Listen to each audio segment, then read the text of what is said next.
Podcasting live at the time we recorded it. From the studios in downtown Gulfport, Florida, it's WGAB, the Gabcast. Welcome back to WGAB, the Gabcast, a Gabber newspaper production. I'm Cameron Healy. I'm the assistant editor of the Gabber newspaper with my co-host. I'm Patrick Heinzen. I'm the news and politics reporter, and we are here with... I'm Kathy Silvestri, the publisher, editor-in-chief of the Gabber newspaper. And this week we are talking about campaign endorsements, a dog attack, and pet mayor candidates. Patrick, who is endorsing who and why? There's been a lot of questions from the community about endorsements, specifically with Tom Bixler, as 3 out of the 5 sitting council members are endorsing him, and one of them is supporting him. That's Paul Ray. The difference between endorsing and supporting to him is he's, A, not committed to vote for Tom. He hasn't committed anything. He's just said, I support him as a candidate. And he's also not contributing any money to the campaign. Okay. However, the other 3 have openly endorsed Tommy and have been a part of his campaign through, he's published ads in the Gabber. He's been very open about that. Now, one of the things that he talked about with it is he didn't solicit any of these endorsements. They came to him, and he talked about how blown away he was by that support. But the issues with the community come in where the community has been asking, is this okay? Yeah. Is this ethical? Like, Yeah. 4 sitting council members talking about how they endorse or support a candidate who is not the current sitting council member is raising some eyebrows for people. We spoke with the city attorney. He said there's no issue with it. All the council members say that it's something that they've done in the past, and even April has said that people are going to vote who they're going to vote for. Yeah. And she sees it as something that has always been done. Yeah. People always do that. Yeah, and So here's the thing. Okay. Maybe it's okay. Maybe it's not. I'm not questioning that. I trust if city attorney said that. We quoted it's great. yeah. But put yourself in the position of elected official. We don't know how this election is going to play out. It's allegedly a nonpartisan election, but there are some clearly very different viewpoints. So I think there's going to probably be some partisan voting here. So it may not just be whoever city council says they want to work with. So what happens if April gets reelected? I mean, and everybody else on council has said, I don't want to work with her again. I mean, it just doesn't feel like it's a spirit. It feels like there's not a spirit of cooperation. And that's what's really lacking here. It seems a little, I don't know, it seems like it could set up an adversarial situation on council. It feels like it would be a little more than awkward. It feels like it could kind of grind it to a bit of a stop, or at least slow things down in the way of, I mean, April has already talked about how she feels that she disagreed with a lot. Yeah. And from being at most of the council meetings, that I can't say that that's not true. Yeah. But I'm not saying that the council is deliberately doing anything against her. But she tends to be disagreed with a lot. But if she's reelected and then she comes into this, if she's reelected and she comes back to the 4 people who were kind of rooting against her in a way, you know? How is that supposed to work? There's no kind of about it. They are rooting against her. And if she thinks that's okay and they think that's okay and they think that they can work together, that's fine. But here's something I want to say, and I'm not saying this to support April or to support Tom, but as a voter, as a taxpayer, as a property owner in Gulfport, I don't care if my city council gets along. I really don't. If they can work together and collaborate, that's what I care about. I don't need them to be buddies. I don't need them to go out drinking. In fact, I would prefer it if I didn't see them hanging out together. That makes me very uncomfortable as a journalist. So, that sort of thing when they say, well, all the other council people want to work with me, those endorsements don't carry as much weight for me as a voter. Yeah. Yeah.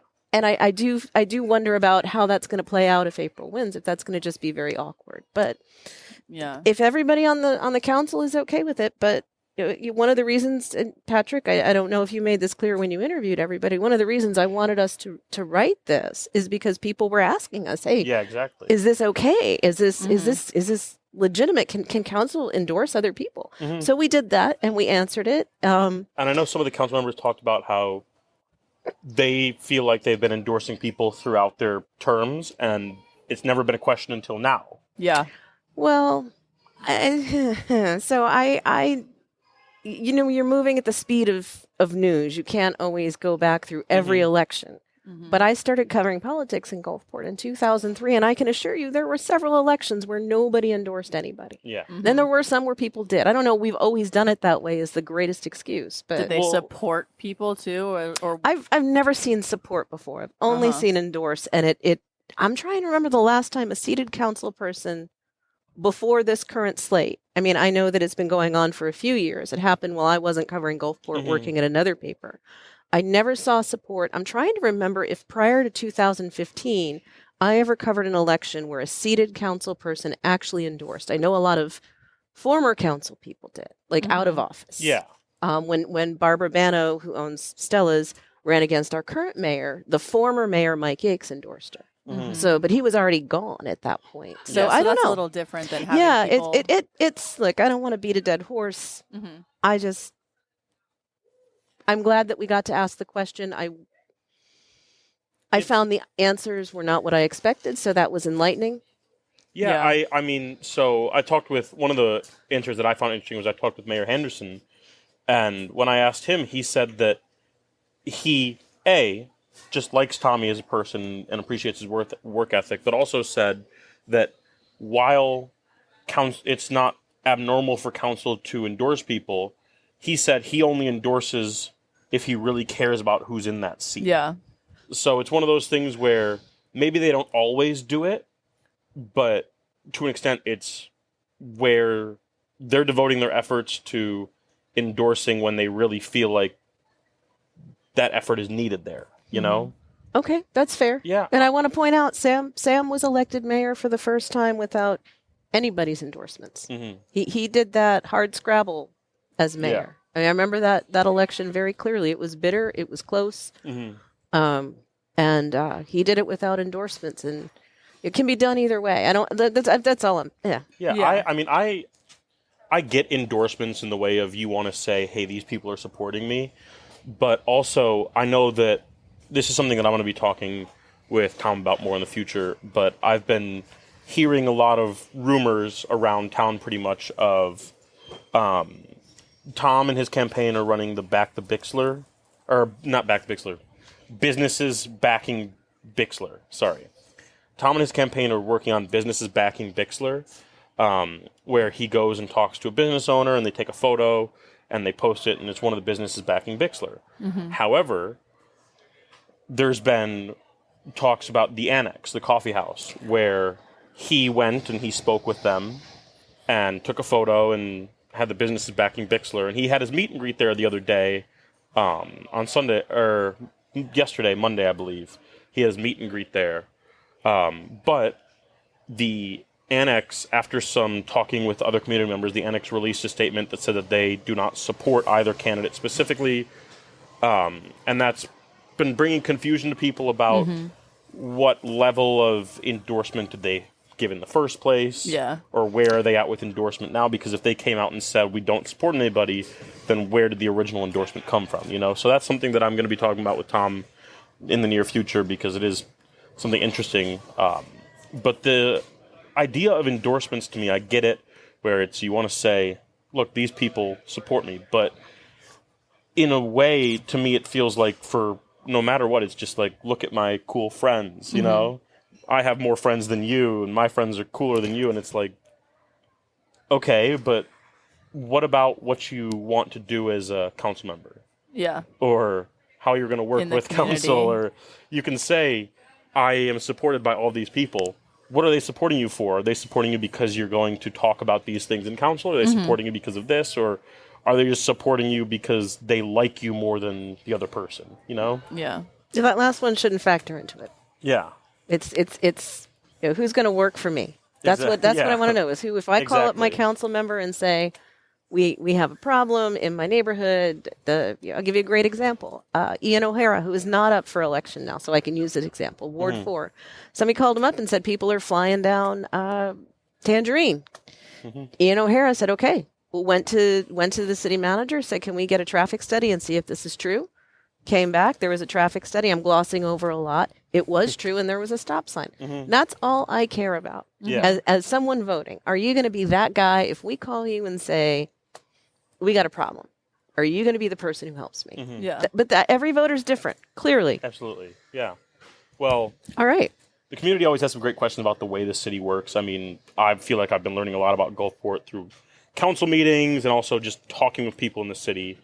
And kind of in that same vein, here we're going to have the Kathy Salustri do her brand new segment, Kathy with a Cop. Oh, my God. And she's going to be talking with the Gulfport Police Chief, Rob Vincent. The Gabber newspaper? Yeah, we go there. We're here today with Chief Rob Vincent. Chief, thanks for being here today. Of course, my pleasure. So we thought about this on the podcast, and we thought it'd be really great to have the chief here on a regular basis, kind of a why do cops do that sort of thing? Because there's a little, I don't know if you're aware, there's some bad press out in the world about police officers. I've heard of that. You have, yeah. But not from you. No, not from me. Despite my reputation, I am a huge fan of Gulfport police by and large. I've disagreed with some things, but I'm glad they're here. So while we're talking about that, when did you start with the force? My gosh. I know you It'll were be 12, 30 right? years in May. Okay. 1994. So, and you started as a patrol cop. Yep, been here the whole time. Started when I was 21 years old. It was like 3 weeks before my 22nd birthday. Why did you want to be a cop? Oh my gosh, I could tell this story for like an hour. Do you want the hour-long version? No, we only have a 5 few minutes version? here because we... Well, the Army didn't work out, and I wanted to do something meaningful. And I remembered not a story, but an experience from when I was a kid where I actually got in trouble and the police came. And whatever the police officer did or said when I was 8 years old somehow made me turn a corner. And I was thinking to myself, well, I got to do something. And I remembered that. And that kind of prompted me to, well, why don't I look into law enforcement? That seems like a pretty good thing to do. And it worked out. So did you go to juvie? No, I was 8 years old. They don't take 8-year-old kids to juvie unless they murder somebody. And you didn't murder anybody? No, we broke windows out of houses that were under construction. Kind of a jerk move. Yeah, but you know. Yeah. I did stupid crap when I was a teenager, but I don't know what the statute of limitations is, so I'm not going to. So speaking of being a cop and making a difference, we had a couple come by a few weeks ago, drop off a letter to the editor, and we decided it needed a little more attention than a letter to the editor. Pulled the police report. We wrote an article. It appeared online last week. It'll be in print this week. It is two gentlemen were riding their bikes through Gulfport, and they said an off-leash dog came at them. I think it was not the first time it had happened with this dog. There was a little altercation with the dog, and at the end of it, they went home, called the police, and the officer said, one, don't ride your bike down that street anymore. But then also said that even though these two gentlemen who were in a relationship were called a derogatory term for gay men, that it was not a hate crime. So I don't necessarily want to question an armchair quarterback everything the police officer did because I wasn't there. But we are all curious, how is that not a hate crime? Can you explain that? Yeah. So hate crime in and of itself is not a crime. There's no such thing as a hate crime. What a hate crime is an enhancement of another crime. So if you commit a crime, and then while you're committing that crime, you make comments that would be derogatory towards a certain group, then it enhances the penalty on the crime you do commit. So in this case, there was no crime in the first place. There was no underlying crime to enhance. So leaves just all came out. Yes, Spring is here. Leaves. So I guess that was the question. We have this big, long letter going in the paper this week that it upset people. And they said that you, Chief Vincent, you said that the officer's report does not reflect what the victims say occurred. Yes, what was in the officer, and the officer, by the way, did not do an offense report. What he did is put notes in a CAD log. It's intended to be shorthand at most. It's not really intended to be a complete documentation of anything. And in this case, there was no offense or incident report. because it didn't rise to that threshold where it would have required one. There was no crime. There was no dog bite. So none of we have written standards on when a report would be required, and this didn't get to that threshold. And then, of course, the dog being off leash. This is something you and I have talked about because I'm of the opinion, and you said I was wrong, and you get to make the rules. No way. I would never say you're wrong. You say it all the time. Pinellas County statute says that if an animal is under voice command, that is acceptable instead of a leash. And you say, well, then Gulfport, we want a leash. Right. Gulfport has its own ordinance that is more strict than a county ordinance. We're allowed to have a stricter ordinance than we do. And the city ordinance requires that the dog be on a leash. Voice control is not good enough for the city. All right. So if the dog was off a leash, yes, why was it not a crime? Because that is a civil violation of the city ordinance. It's not a criminal violation. So that can't be a hate crime then because it wasn't a criminal violation. Right. The word she used. Free speech, unfortunately. Okay. As terrible as it is. Now, had she directed the dog to go attack them and then done that, that could potentially be elevated to a hate crime because then the dog would be the instrument of an assault. Okay. But there was no allegation that's what happened in this case. And dogs chase bicycle. I mean, I'm not trying to excuse any behavior. I have a little dachshund who is now mostly blind, but when she could see, anything on wheels was fair game. Right. And that's the thing. So. And you shouldn't have your dog out, but well, dogs get out though. I mean, it happens. But it sounds like from what they said is that this was a repeat thing with the dog. So what would you say to somebody who says, I don't call 911 anymore because I found GPD response to be lacking, and that, critical of your problem-oriented policing. Direct quote, seems to be in minimizing the importance of problems that are problems to the citizens. How do you, I know that's kind of a broad accusation. Well, I would say first, if you're going to write a letter to the editor, why don't you write what actually happened instead of deviating from the story you told the police? We didn't get a 911 call. We got a call from somebody who was already gone. And they said nothing to the police officer about this derogatory comment. They may have said that this is an ongoing thing, but we have absolutely no record of any call prior to this at that house or about that dog or from these people. So the officer giving the advice, hey, look, I understand your concern, but it might be safer for you if you didn't ride down that street if this is an ongoing problem. I don't really see a problem with that. I think that's pretty good advice, honestly. I've given that advice to people in the past if they've had a problem with a particular person on the street. So. And you said the officer said that he told you he was unaware of the slur that was used. Right. They never mentioned that to him. I asked him specifically about it. Okay, one last question. I'm not trying to put you on the hot seat, but you're really good at explaining things. So why didn't the officer talk to the dog owner? I'm not sure if he actually got I don't know. That's a good question. All right. So probably because there was no allegation that the dog bit anyone. Okay. And that would be the threshold where a report would be required to go to the animal services, and then they would have to do a follow-up. This can all be very confusing to people. Like you do this, it's like selling cars. Not that you're a car salesman. Like you go in to buy a car. Got those boxes guys to check. Yeah, those guys they do it every day. You don't stand a chance of besting them. Mm-hmm.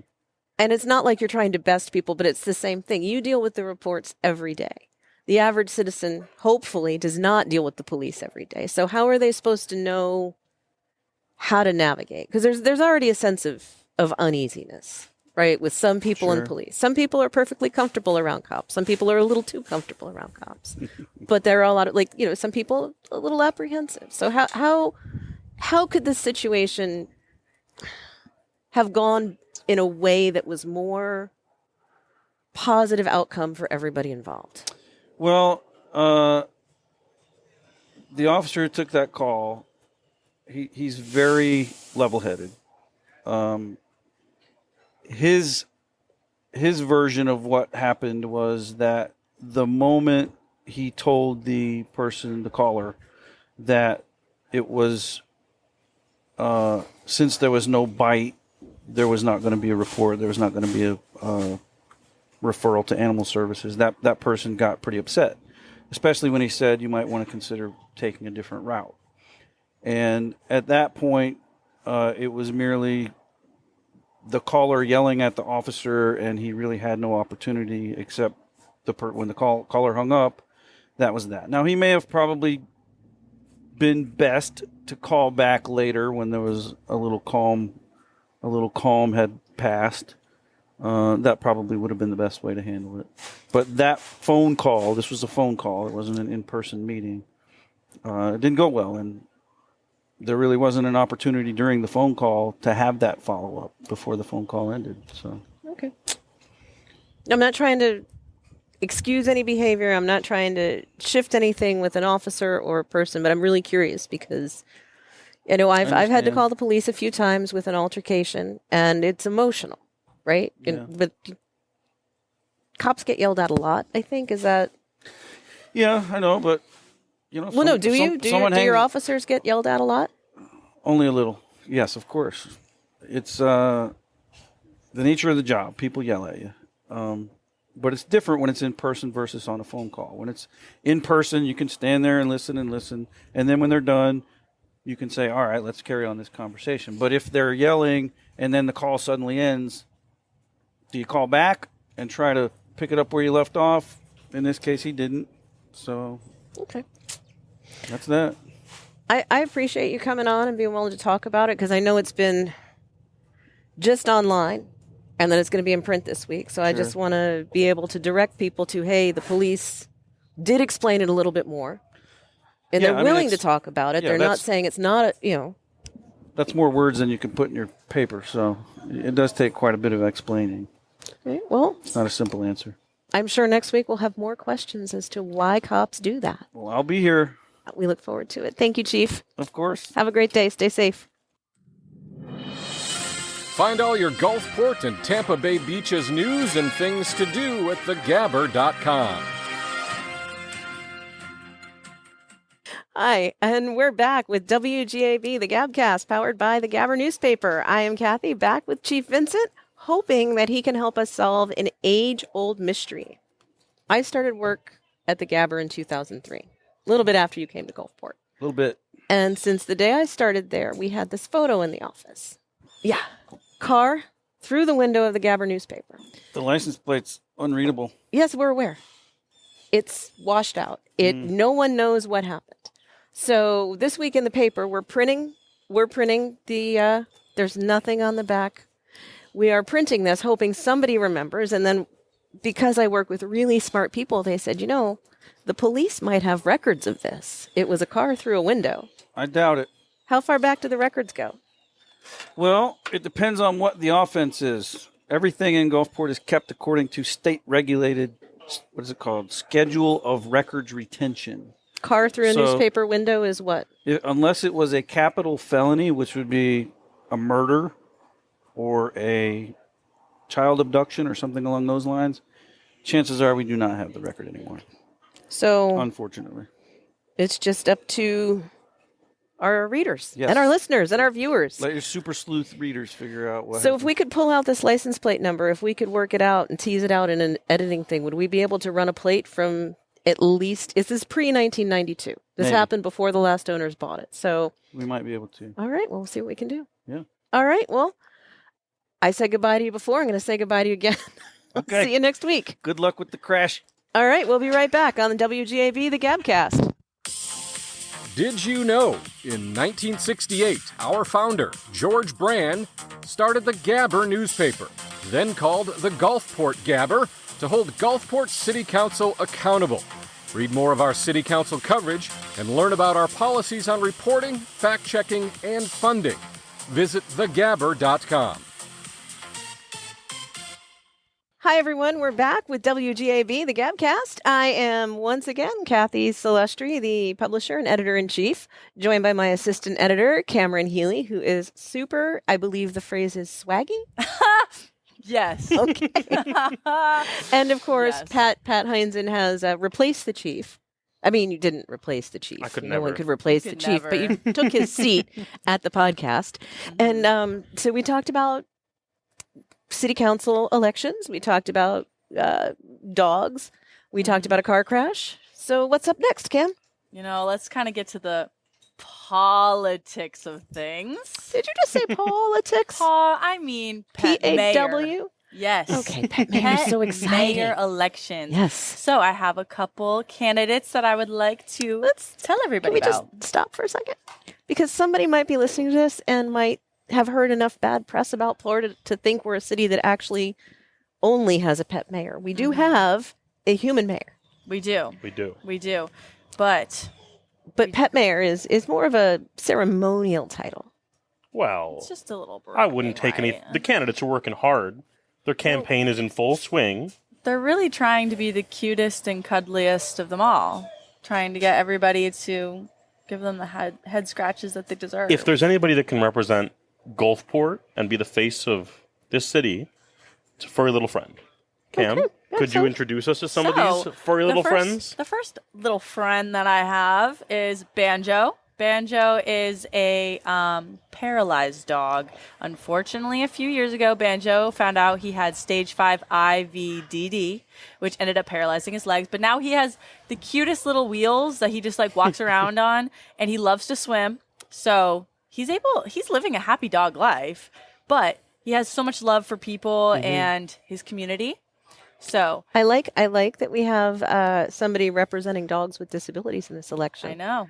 I don't think we've ever had a president or a mayor of Gulfport with a disability. We had a president who was in a wheelchair with Franklin Roosevelt, FDR. So really, does Banjo like Franklin Roosevelt? Is he going to bring his new deal to Gulfport? I think Banjo's bringing better deals to Gulfport. Better treats. Fair. All right. Who's next? This is fun. This is so much better than talking about human candidates. We have Meatball. Meatball is a calico cat. Spicy. I know.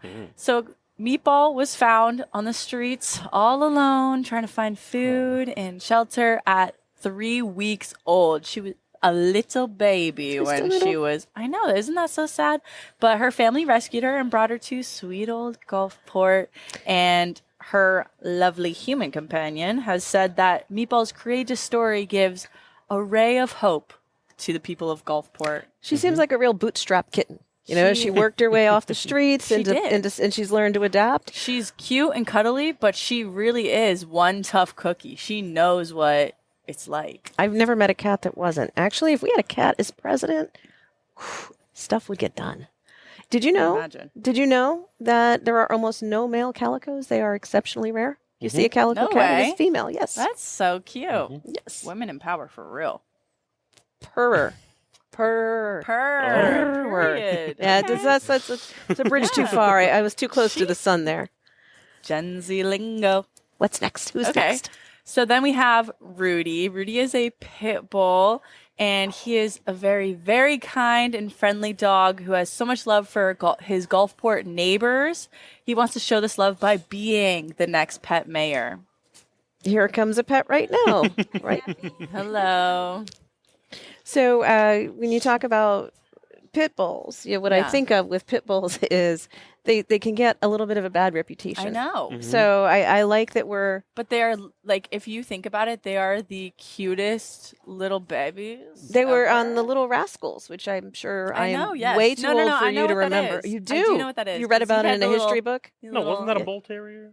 No, that was that's a pit bull. the target dog. And it was like a nanny dog. They used to. The target dog. The target dog. No, let's stay on track.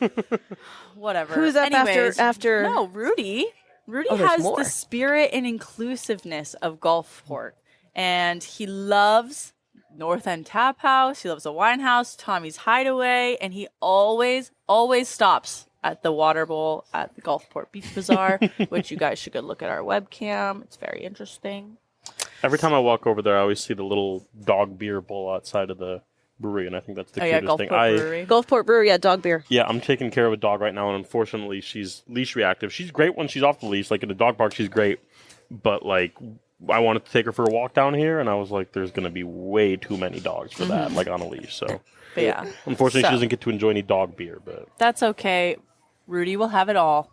Oh, whoa. Are you saying a candidate has a drinking problem? No, Kathy, why would you say that? I don't know. We were just talking about how Bipples have a bad rep. And I'm you're just really making gonna, it clear. Like, Rudy doesn't drink out of the toilet bowl, right? Pot. Doesn't drink out of the toilet bowl, right? Can't say that for sure. We don't know. I don't know. I don't think we should be speculating about his drinking habits. You're the one who mentioned all his watering holes. I don't think we should be judging him on his past. For Fair. real. He's on to new and better things. Fresh start for Rudy. Poor dog. Who's next? Anyways, we have Charlie running for mayor, but with a vice mayor bestie, Kitty Joe Biden. So it's a cat and a dog. Charlie is a 12-year-old dog who moved to Gulfport in 2020 with his bestie boo, Kitty Joe Biden, and they are Gulfport's dream team. They love everybody. Charlie especially is super friendly, loves everyone, and is always down for a good time, no matter time of day. Isn't it a little unfair to run with, like, I think it's a little unfair to be, to be like, yeah, I'm running with Gulfport's cat version of Joe Biden, our current president. Like, seems a little unfair to just be like. Do you think Kitty Joe Biden, like, asked for that name?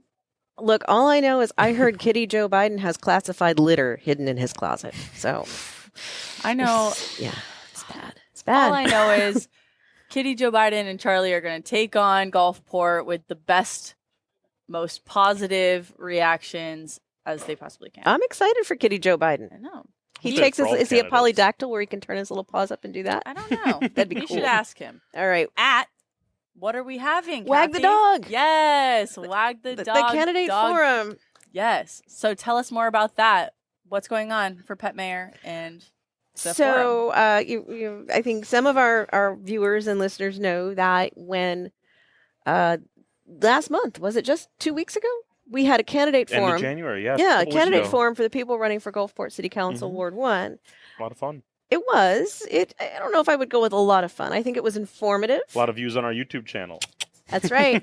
But it was so much fun. We're going to do it again. But this time what we're doing it with is we are doing it with the candidates for Pet Mayor. So going to be at the Wine House on February 20th. And it's kicking off the Wine House's inaugural Yappy Hour, which they're going to be having every Tuesday. But the first one is the Wag the Dog, where we're going to have every candidate's been invited. In fact, if you look at the Gabber, a lot of them actually have vote for me ads where you can just scan their QR code and donate, because I say that the Gulfport Pet Mayor election is the most honest election you'll ever see, because whoever raises the most money wins. And the money goes to Gulfport Arts and Heritage and Friends of Strays Pet Rescue. So it's a super good cause. So people are going to go to Wag the Dog. And really that feels very ableist towards dogs. I feel like we're minimizing cats. But they are invited because they are invited, and some of them will be there. Yes. So they're all going to be, you can meet them all, you can pet them all, you can give ear scratches, you can do anything you want to just decide which cat or dog deserves to be Gulfport's next pet mayor. And it's a weighty decision. Of course. It is. It's well, that is exciting news. I'm excited about Pet Mayor. I always like Pet Mayor. Vote early, vote often, vote with your wallets. Come to our Wag the Dog forum. Also, it's going to be on a Tuesday, and they didn't advertise, but I have to mention those street tacos. Yeah. They are really good. So good. And even if you're vegan, they have a chickpea street taco. So I'm excited about all of that, and there's so much going on with elections, not only for just Gulfport but Pet Mayor, and it was really cool to hear from Chief Vincent. Yes, he was that was really cool. That's not Chief Vincent. He was sitting there, though. He was right here. Yeah, so Seat's still warm. Thanks everybody for watching and listening. This is WGAB, the Gabcast. Bye. Bye.